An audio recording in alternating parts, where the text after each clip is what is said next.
wabarakatuh. Perkenalkan, nama saya Sarah Salsabila Ritonga dengan NIM 2416040017. Di sini saya akan menyampaikan materi, yaitu materi pertama adalah sewa.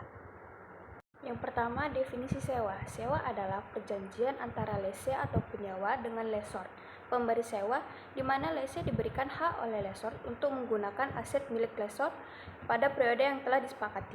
Jenis-jenis sewa. Yang pertama, sewa operasi atau operating leasing. Yang kedua, sewa pembiayaan atau finance leasing. Perbedaan antara keduanya adalah pada sewa pembiayaan terjadi pengalihan secara substansial seluruh risiko dan manfaat yang terkait kepemilikan suatu aset, terlepas apakah hak milik pada akhirnya dapat dialihkan atau tidak. Sedangkan sewa operasi, pengalihan risiko dan manfaat tersebut tidak terjadi. Selanjutnya, analisis perjanjian sewa. Yang pertama, sewa yang tidak dapat dibatalkan adalah sewa yang hanya dapat dibatalkan jika ada yang pembayaran tambahan yang signifikan pada awal sewa oleh lese sehingga secara ekonomis dapat dipastikan tidak akan ada pembatalan. Yang kedua, awal sewa adalah tanggal yang lebih awal antara tanggal perjanjian sewa dan tanggal pihak-pihak menyatakan komitmen terhadap ketentuan-ketentuan pokok sewa. Yang ketiga, masa sewa adalah periode yang tidak dapat dibatalkan di mana lese tidak menyepakati perjanjian sewa untuk menyewa aset. Penyajian dan pengungkapan. Yang pertama, laporan posisi keuangan atau neraca. Pada sewa pembiayaan, lese mengakui aset dan liabilitas sewaan dalam laporan posisi keuangan. Yang kedua, laporan laba rugi. Lessor mengakui pendapatan sewa dalam laporan laba rugi, kecuali jika beban tersebut dimasukkan dalam jumlah tercatat aset lainnya. Selanjutnya, sewa operasi.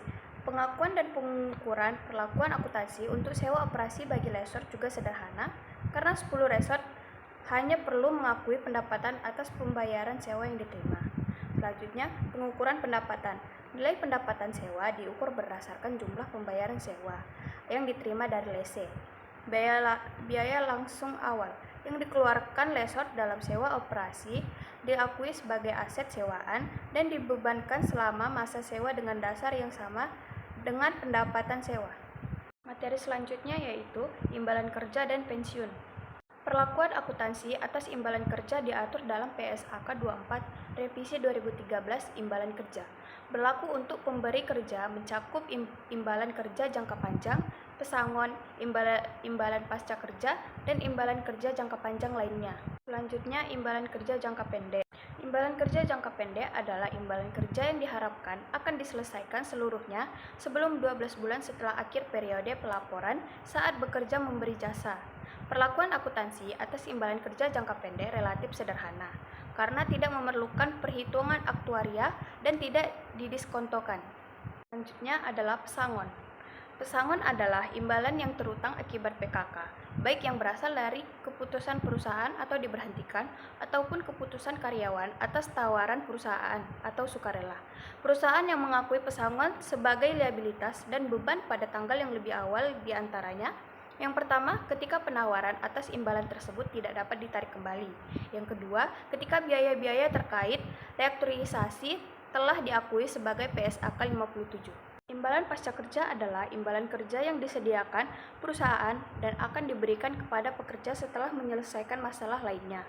Berdasarkan Undang-Undang Nomor 11 Tahun 1992 tentang dana pensiun, program imbalan pasca kerja harus dikelola oleh entitas terpisah yang disebut dana pensiun.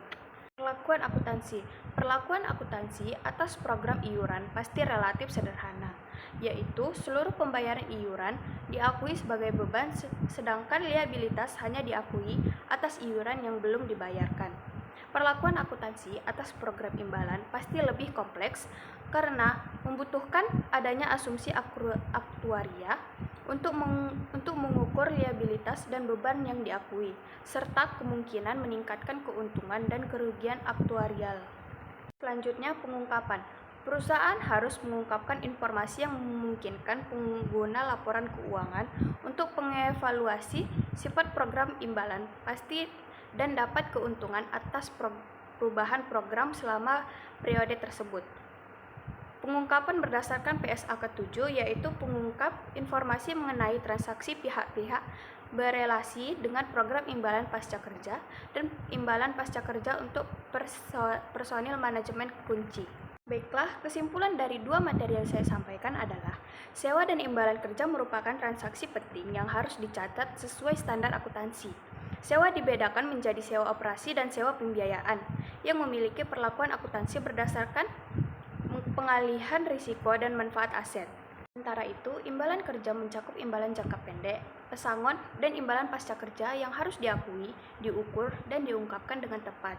Penerapan PSAK yang benar membantu perusahaan menyajikan laporan keuangan yang akurat, transparan, dan dapat dipercaya. Baiklah, sekian materi yang bisa saya sampaikan. Kurang dan lebihnya saya mohon maaf. Assalamualaikum warahmatullahi wabarakatuh.